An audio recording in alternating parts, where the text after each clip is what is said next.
Hey, Brett Messmer here with Technical Taekwondo. In today's video, we are going to be going through a jump back side kick tutorial. So we're going to be going through like we normally do. We're going to break it down into its basic element, give you an idea how to train it step by step, and then we're going to go in to get some variations, and I'll explain the difference between a straight jump back kick and the jump back side kick as well. So stay tuned for that. Let's go ahead and get into it.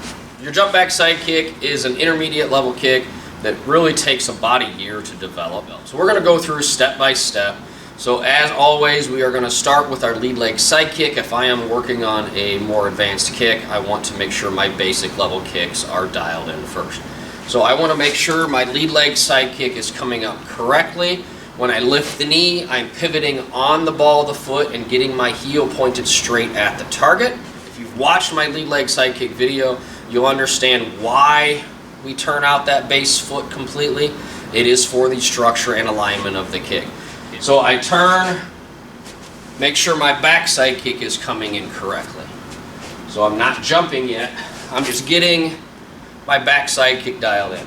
Because if I'm hitting off center or low when I'm not jumping, when I add the jump, whatever I'm doing wrong is going to get worse. So get your backside kick dialed in first. Make sure you're hitting at least 80% accuracy before you worry about the jump. With a jump backside kick, there's two different ways to jump. Okay? I can either jump up or I can jump out. Jumping out is the more practical version of this kick where I'm trying to cover distance. Jumping straight up requires a lot more energy and is really only going to be used when you're in tight. Okay, so we're going to go through both versions of those as well. So on the first motion that we're going to do, we're going to get our position, and all we're going to do is we're going to jump and turn backwards and make sure I can land in the same spot. So if I landed a little bit short, I want to keep practicing where I can jump and land in the same spot. Notice I'm not jumping very high, I don't need to. I'm just trying to communicate to my body how to get that motion. Second part of what I'm going to do is I'm going to do the same thing, but I'm going to lift my knees higher. Okay? Not super high, okay, but high enough to communicate to my body that, yeah, you are jumping. And don't jump this way. I think I did that last time. I want to jump and turn backwards. So now I'm jumping a little bit higher. Make sure that back leg gets off the ground too. You can drag a little bit, but it still needs to come up. Boom. Okay. So now I'm jump turning and starting to get the chamber. So I jump into that chamber motion. I'm trying to slow it down. It's hard to jump and go slow. So I press the knees, driving that knee up, and landing forward. Okay? So that's the first training drill. Get used to the turn, get used to the jump turn, get used to the jump turn with the high chamber. Then it's just a matter of adding the kick. So I press the knees, boom, coming through. So I press the knees, coming through.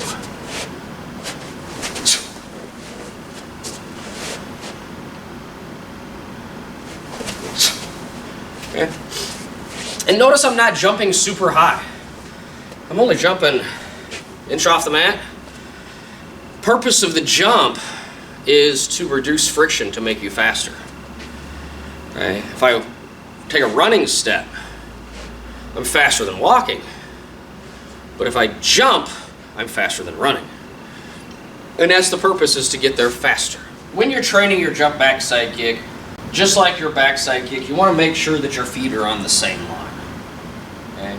If I have to go one before I can jump, I telegraph my motion. Nice bend to your springs, snap your head around, transferring the weight, driving through, make sure you hit with the heel.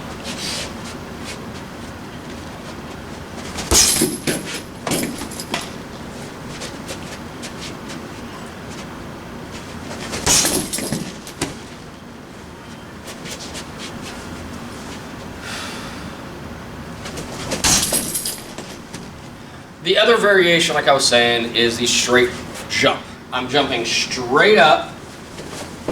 Both knees come up. I need to jump higher on this one because the range is so tight. Okay? If I jump short, it's not as successful. You can still make it work, but it's not as successful. So if I jump straight up, I have a lot more success with it. So that's the other version of a jump backside kick, where I jump straight up, out, and make sure I got a nice clean rechamber so I can land straight down, pretty much right where I started from.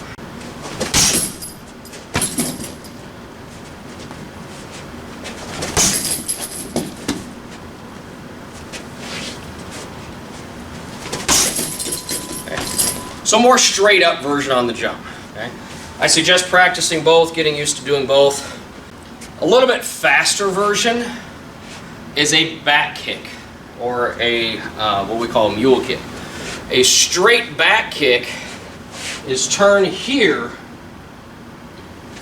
and then straight up and straight through. So I'm not turning my shoulders, I'm not bringing the knee up and around like a side kick. This is a pure back kick. So same idea, less of a turn makes this faster. Here, straight up underneath.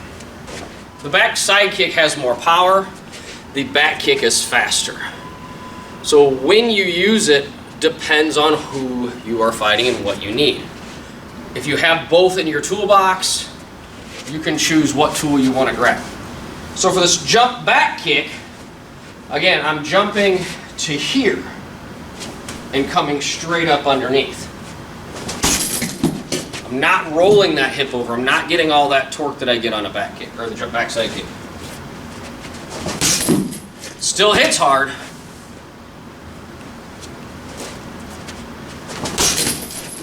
Okay? It's just not as big of a motion, and it doesn't have as much power as the backside kick. We're going to go through some different variations on how you can train your jump backside kick. Very similar to the way we do it when we're doing our backside kick. We're just going to be adding some footwork just to keep the variety. Mix it up, add kicks in front of it, change the footwork, whatever it takes to prevent boredom, but also to put more tools in your toolbox. One method is to do a switch feet jump backside kick. Okay, so 1, 2. On the switch feet, you want to use the bounce off of the switch to power the jump for the backside kick. So don't train it 1, stop, and then go and train the bounce off of the switch feet to power the jump. Okay, and I can do that short range and I can do it long range. So I can train it where I'm real short at the bag. 1, 2. And I can train it where I go long distance. 1, 2. Really covering a lot of distance with it. Instead of switching feet, I can do a step forward into the jump backside kick. And the same thing like on the switch feet, I want to use the momentum off of the step to power the speed into the jump. Angle kick, jump backside kick, I can do the same thing with the jump. Okay, 1, 2, jumping into the kick. A great training drill, especially if you're training the short one, is multiple jump back kicks, where it's 1, 2, 3. Okay, so that's pretty much what I got for the jump backside kick. I hope you guys enjoyed the video. I hope it helped. If it did, please hit that like and subscribe button, and we'll keep producing more of these videos. I think the next video I'm going to do is step forward, switch feet, jump backside kick. It's a little bit more advanced technique, so I'm going to dedicate a short video to that whole thing. So stay tuned for that. Until next time, God bless and keep on kicking.